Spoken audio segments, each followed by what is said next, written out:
అదరగొట్టే కారం రంగు రుచి ఆచి కారం పొడి. దేవరా 2 పరిస్థితి ఏంటి? సినిమా ఉంటుందా లేదా? ఖచ్చితంగా ఉంటుందనే మేకర్స్ చెప్తున్నారు. కానీ అనుమానాలు కూడా అలాగే ఉన్నాయి. ఒకవేళ దేవరా 2 ఆగిపోతే కొరటాల నెక్స్ట్ స్టెప్ ఏంటి? ఆయన ఏ హీరోతో సినిమా చేయబోతున్నారు? అసలు కొరటాల లిస్ట్లో ఉన్న హీరోలు ఎవరు? ఆయన ముందున్న ఆప్షన్స్ ఏంటి? 500 కోట్ల సినిమా ఇచ్చిన తరువాత కూడా కొరటాల శివకు కంగారు తప్పట్లేదు. ఆయన నెక్స్ట్ సినిమా ఏంటనేది ఇంకా డైలమాలో ఉంది.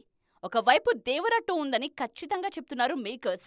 ఎన్టీఆర్ ప్రస్తుతం నటిస్తోన్న ప్రశాంత్ నీల్ సినిమా తరువాత దేవరా 2 వైపు వస్తారనేది వాళ్ల నమ్మకం. కానీ అది జరుగుతుందా అనేది చూడాలి. దేవర విజయం సాధించినా కేవలం తారక్ స్టామినాతో ఆడింది. దసరా సీజన్ కలిసొచ్చిందనే విమర్శలు కూడా బాగానే వచ్చాయి. అందుకే పార్ట్ 2 కోసం ఏడాదిన్నరగా కష్టపడుతున్నారు కొరటాల. కానీ దేవరా 2 ఉందో లేదో తెలియని ఈ క్రమంలోనే ఆయన చూపులు బాలయ్య వైపు వెళుతున్నాయని తెలుస్తోంది. అన్ని కుదిరితే ఈ కాంబో కుదిరేలాగే కనిపిస్తోంది. బాలయ్య త్వరలోనే గోపీచంద్ మలినేనితో పీరియాడిక్ డ్రామా చేయబోతున్నారు. దీని తరువాత కొరటాల సినిమా ఉండే అవకాశాలున్నాయి. మిర్చి, శ్రీమంతుడు, జనతా గ్యారేజ్, భరత్ అనే నేనులో కమర్షియల్ అంశాలు చెప్తూ మెసేజ్ ఇచ్చారు కొరటాల. దేవరతో రూట్ మార్చినా బాలయ్యతో మళ్లీ తన ఓల్డ్ స్కూల్కు వెళ్లాలని చూస్తున్నారు ఈ డైరెక్టర్.